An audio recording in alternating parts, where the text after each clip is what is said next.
आज हम सीखेंगे या आज हम पढ़ेंगे कि एक कंप्यूटर काम कैसे करता है।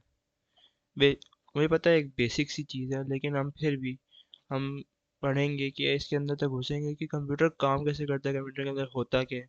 हम बोल तो देते हैं कि ये कंप्यूटर है या वो कंप्यूटर है, सीपीयू पड़ा हुआ है, वो उसको हम कंप्यूटर कह देते हैं, लेकिन हमें पता भी तो होना चाहिए उसके अंदर क्या क्या लगा हुआ है। तो एक कंप्यूटर काम कैसे करता है, यानी कि उस कंप्यूटर के अंदर एक सेंट्रल प्रोसेसिंग यूनिट होता है जो सारी की सारी ऑपरेशंस को हैंडल कर रहा होता है। जैसा कि एक सीपीयू आपकी स्टोरेज को, आपके हार्डवेयर को, आपके सॉफ्टवेयर को, सबको कंट्रोल करने का काम मेन उसी का होता है। हम उसके बारे में भी जानेंगे। और जो एक कंप्यूटर के अंदर मेन जो चीज़ होती है जिसकी वजह से सारी चीज़ें चल पाती हैं या सारी चीज़ों का डाटा स्टोर होता है, मेमोरी, उसके बारे में भी देखेंगे। और स्टोरेज भी होती है कोई, कंप्यूटर के अंदर भी स्टोरेज होती है और एक्सटर्नल स्टोरेज भी हम बाय करते हैं ताकि हम और ज़्यादा स्पेस मिल सके। और हम उसके इनपुट और आउटपुट डिवाइसेस के बारे में भी पढ़ेंगे, क्योंकि जो कंप्यूटर होता है ना, वो एक मशीन है। मशीन खुद से काम नहीं करती, हमें इनपुट देना पड़ता है, फिर वो मशीन हमें आउटपुट देती है। कुछ कुछ मशीनें ऐसी होती हैं कि जो खुद से काम करती हैं, एआई पे वर्क करती हैं, लेकिन वो भी हमारा इनपुट मांगती हैं। बगैर इनपुट के कोई काम नहीं होता। तो हम इनपुट आउटपुट डिवाइसेस के बारे में भी पढ़ेंगे, क्योंकि कोई भी डिवाइस है, जैसे हम माइक ले लें जिसमें जिससे मैं अभी बोल रहा हूँ, जैसे आपको अंदाज़ा हो रहा है कि वो भी एक इनपुट डिवाइस है। उसको हम उससे अपनी जो आवाज़ है कंप्यूटर के अंदर भेज रहे हैं। तो कितना बड़ा रोल प्ले करिए कि हमारी आवाज़ को कंप्यूटर तक लेके जा रही है, तो इनपुट डिवाइस कितनी इंपॉर्टेंट हो सकती है कंप्यूटर के लिए। और इसी तरह आउटपुट भी है। अगर यही आवाज़ मैं दोबारा सुनना चाहता हूँ कंप्यूटर से, वो मैं स्पीकर के ज़रिए सुनूंगा। स्पीकर एक आउटपुट डिवाइस है। इससे हमें कितना कितना एडवांटेज मिल जाता है आजकल की ज़िंदगी में, क्योंकि आजकल हमारा ज़्यादा सारा काम डिजिटल हो गया। तो हमें हर चीज़ सीखने के लिए, हर चीज़ करने के लिए एक कंप्यूटर की ज़रूरत होती है। कंप्यूटर में अगर ये चीज़ें भी होंगी तो हमें और आसानी हो जाएगी। और फ्लो चार्ट एक ऐसी चीज़ है कि जो हमारा मुश्किल से मुश्किल या लंबा से लंबा डाटा आसानी से हमें समझा सकते हैं।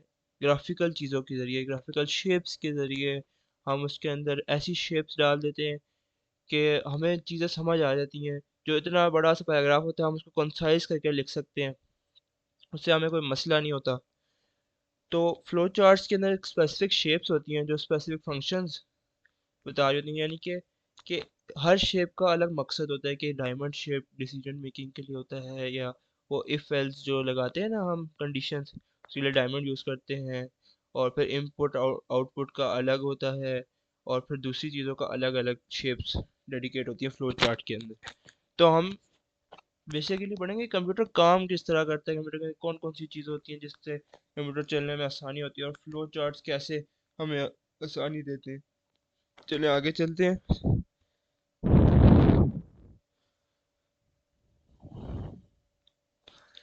अच्छा, ओवरव्यू ऑफ कंप्यूटर कंपोनेंट्स। अब देखें, मैंने आपको जैसे बताया था ना कि हम सीपीयू के बारे में, मेमोरी के बारे में, स्टोरेज डिवाइसेस और इनपुट आउटपुट डिवाइसेस के बारे में भी पढ़ेंगे। अब जो पहला कंपोनेंट हम पढ़ने जा रहे हैं वो सेंट्रल प्रोसेसिंग यूनिट सीपीयू है, जो सबसे मेन, यानी कि उसको ब्रेन भी कह सकते हैं कंप्यूटर का। वो सारी चीज़ें एग्जीक्यूट भी कर रहा होता है, उसको चला भी रहा होता है, उसको देख भी रहा होता है, और सारी इंस्ट्रक्शंस भी देखता रहता है, साथ साथ उसको करता रहता है। जो जो हम उसको काम बोलते हैं वो सारा काम उसके ज़रिए होता है। अगर वो कंप्यूटर में नहीं होता तो कंप्यूटर का कोई मकसद ही नहीं, क्योंकि वो सारे के सारे कंप्यूटर को कंट्रोल कर रहा होता है। उसके बगैर ना इनपुट जा सकता है, ना आउटपुट आ सकता है, ना मेमोरी में कोई चीज़ स्टोर हो सकती है, ना हम हमें कोई वो स्टोर हुई चीज़ मिल सकती है। क्योंकि वो जो मेन मेन उसको कहते हैं ब्रेन, उसके बगैर जैसे इंसान नहीं चलता वैसे कंप्यूटर भी नहीं चलता। उसके बाद जो सेकंड मोस्ट इम्पोर्टेंट चीज़ है वो मेमोरी है, रैम। रैम आपके कंप्यूटर की जान है, क्योंकि बेशक रैम एक वॉलेटाइल मेमोरी है जो उड़ जाता है, जिसमें डाटा, का कंप्यूटर बंद हो जाए डाटा खत्म हो जाए, लेकिन रैम के बगैर कंप्यूटर काम नहीं करता। सारा जो प्रोसेसिंग स्पीड है, जो डाटा स्टोर करना, जो डाटा शो करना, वो सारा रैम के ऊपर होता है। हम जो ऑनलाइन ब्राउजिंग करते हैं वो भी रैम में चल रहा होता है ज़्यादातर, जो हमें ना सारा आसानी होती है हमें काम करने में। तो रैम एक बहुत ज़्यादा इम्पोर्टेंट रोल प्ले करती है एक तरह से, अगर हम कह सकें, क्योंकि रैम हर चीज़ को कंट्रोल कर रही है। आपका जो डाटा इधर से उधर जा रहा है वो रैम के ज़रिए जा रहा है। और रैम के बाद जो तीसरी चीज़ है वो स्टोरेज डिवाइस, जैसे H D Ds and S D Ds. अब एच डी डी का मतलब क्या होगा? एच डी डी का इनके है कि हार्डवेयर डिवाइस होती है, और बेसिकली एच डी डी और एच डी डी में फ़र्क ये है कि एच डी डी स्लो है, एस एस डी फास्ट है। एस एस डी लेटेस्ट है, एच डी डी पुरानी है। एच डी डी का मतलब हार्ड ड्राइव, और ये स्पीड के लिए नई इन्वेंट हुई थी एस एस डी। तो ये दोनों है स्टोरेज डिवाइसेस, दोनों का रोल एक ही है, लेकिन दोनों की प्रोसेसिंग स्पीड में फ़र्क है। एक की बहुत ज़्यादा है, एक की बहुत स्लो है। जो एसएसडी है वो पुराने से पुराने कंप्यूटर को भी इतना फास्ट कर देती है कि आप अंदाज़ा नहीं लगा सकते। और जो एचडीडी है वो स्टोरेज आपको प्रोवाइड तो करती है, लेकिन उसकी स्पीड इतनी नहीं होती। लेकिन दोनों का रोल एक ही है कि वो डाटा स्टोर करते हैं, और दोनों बहुत ज़रूरी हैं एक कंप्यूटर को काम करने के लिए। दोनों एक बहुत ज़्यादा इम्पोर्टेंट कंपोनेंट्स हैं। और उसके बाद जो चौथी चीज़ है सबसे इम्पोर्टेंट, जैसे मैंने आपको पहले भी बताया, इनपुट और आउटपुट डिवाइसेस।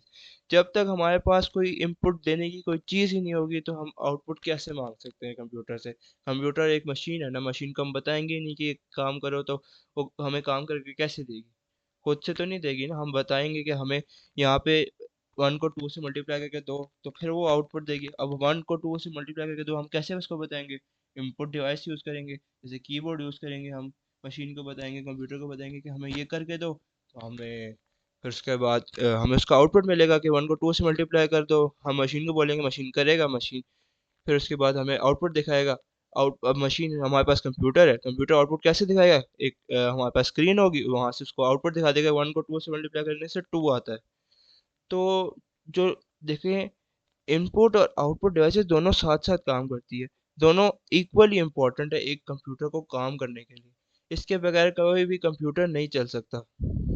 तो जैसे अब आगे चलते हैं, रोल ऑफ द सीपीयू। तो सबसे ब्रेन जो है कंप्यूटर का, उसका रोल क्या होता है? अगर हम एक फ्लो चार्ट या एक पॉइंट्स के जरिए समझे, कि सबसे पहले वो क्या करता है? सबसे पहले वो इंस्ट्रक्शन लिखा हुआ, जैसे फेचिंग इंस्ट्रक्शन, यानी कि यूज़र से इंस्ट्रक्शन लेता है अपने पास। यूज़र से इंस्ट्रक्शन अपने पास लेता है, ताकि देखें यहाँ पे लिखा हुआ है, the CPU retrieves instruction from the memory. यानी मेमोरी में जो हम इंस्ट्रक्शन स्टोर करते हैं वो उसको रीड करता है, उसको निकालता है, उसको अपने पास लेके आता है। देन उसको डिकोडिंग इंस्ट्रक्शन, देन उसको डिकोड करता है। डिकोड कैसे करता है? कमांड्स में डिकोड करता है। जैसे कंप्यूटर काम ही बाइनरी डिजिट्स में करता है, तो जो हमारा हमने इसको इंस्ट्रक्शन दी है उसको कन्वर्ट करते हैं उस लैंग्वेज में जो कंप्यूटर को समझ आ जाए, क्योंकि कंप्यूटर को खाली बाइनरी लैंग्वेज समझ आती है। फिर उसके बाद डिकोड करने के बाद अब उसको पता लग गया कि ये काम करना है, फिर वो काम करता है।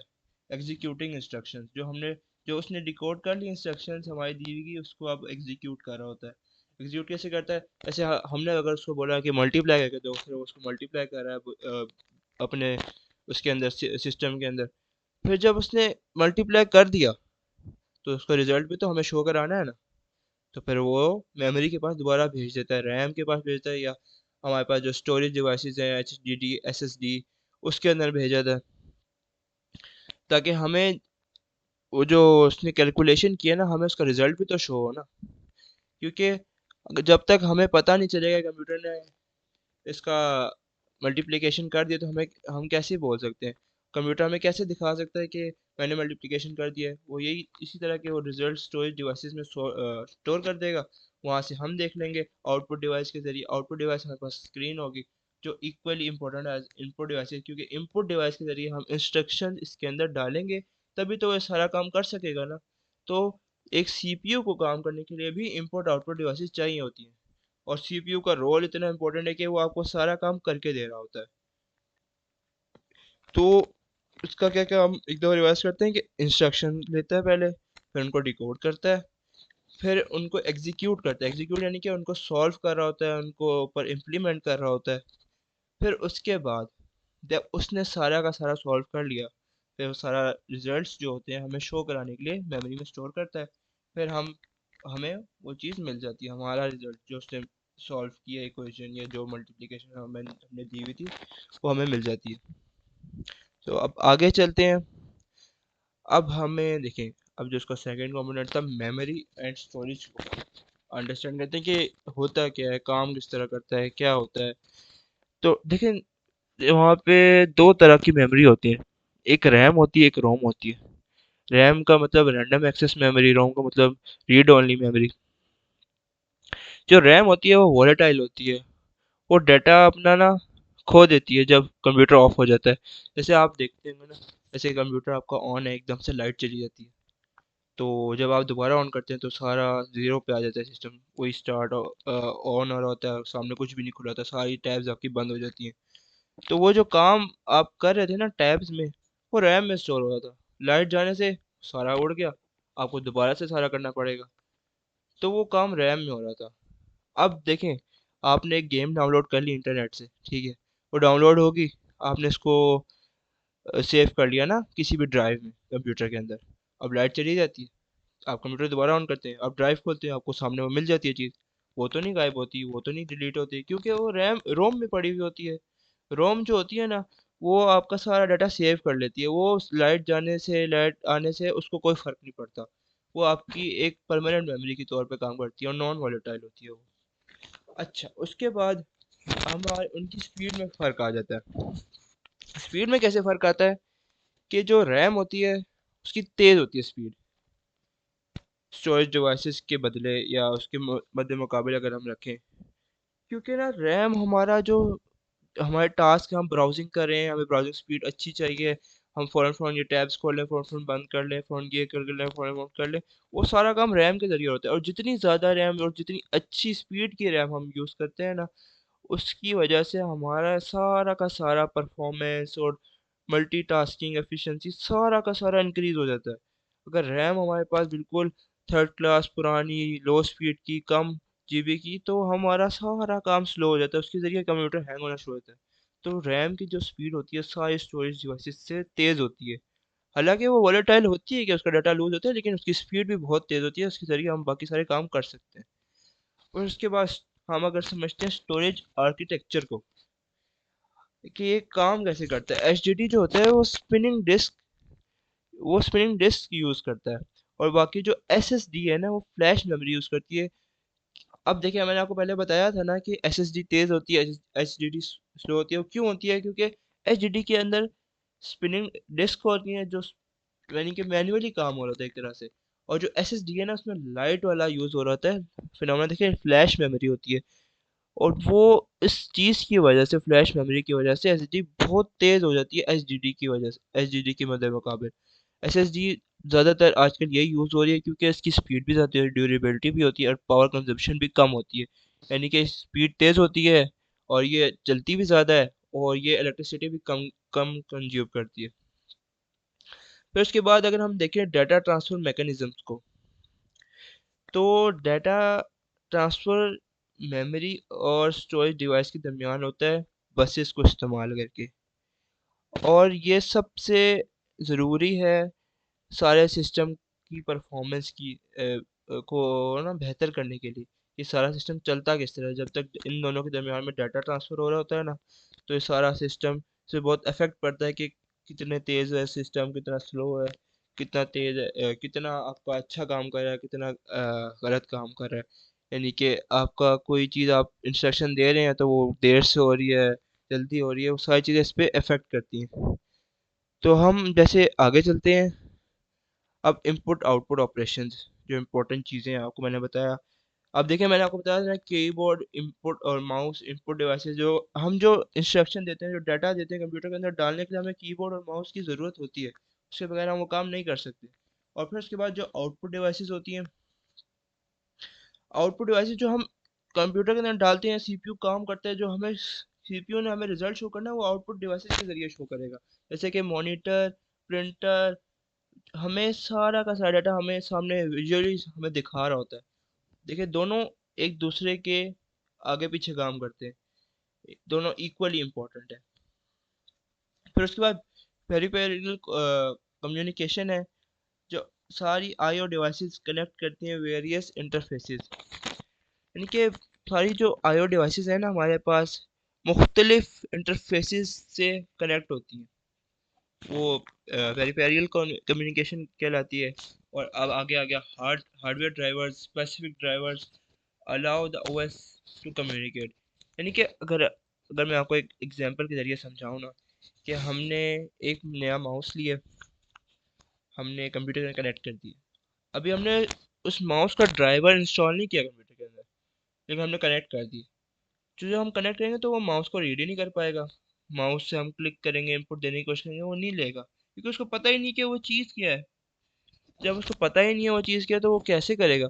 तो उस चीज़ के लिए हम उस माउस का स्पेसिफिक ड्राइवर कंप्यूटर के अंदर इंस्टॉल करेंगे, ताकि वो उस चीज़ को रीड कर ले कि ये हाँ एक मेरा माउस कनेक्ट हुआ है मेरे कंप्यूटर के अंदर, मेरा माउस कनेक्ट हुआ है। तो कंप्यूटर फ़ौरन से उसको रीड कर लेगा। तो हर हर हार्डवेयर का ड्राइवर इंस्टॉल करना पड़ता है सॉफ्टवेयर के अंदर, ताकि उसको रीड कर सके, ताकि वो कम्युनिकेट हम कर सकें ऑपरेटिंग सिस्टम के अंदर। तो अब आगे चलते हैं। आ गया फ्लो चार्ट। फ्लो चार्ट जैसे मैंने आपको बताया कि बहुत सारे इंपॉर्टेंट डाटा को हम आसानी के ज़रिए विजुअली हम दिखा सकते हैं। अब इसका पहला हम पॉइंट देखते हैं फ्लो चार्ट का। Flow chart help visualise data processing within a computer. यानी कि फ्लो चार्ट्स हमें हमारी मदद करता है कि हम डाटा प्रोसेसिंग जो हम कर रहे होते हैं ना कंप्यूटर के अंदर, डाटा को काम करा रहे होते हैं या डाटा चला रहे होते हैं, वो हम विजुअलाइज कर सकते हैं, हम ग्राफिकली देख सकते हैं आसानी से। अब अगले पॉइंट पे देखते हैं कि example of a program execution, sequential steps of a program loading are shown. यानी कि एक प्रोग्राम लोड कैसे हो रहा है उसके स्टेप्स हमें नज़र आ रहे होते हैं एक फ्लो चार्ट के ज़रिए। अब अगला है data transfer flow chart, details how data moves from storage to RAM and CPU. यानी कि हमें सारे के सारे स्टेप्स विजुअली ग्राफिकली शेप्स के ज़रिए हमें एक फ्लो चार्ट बता रहा होता है। फिर उसके बाद interaction with IO devices shows CPU communication process with IO devices.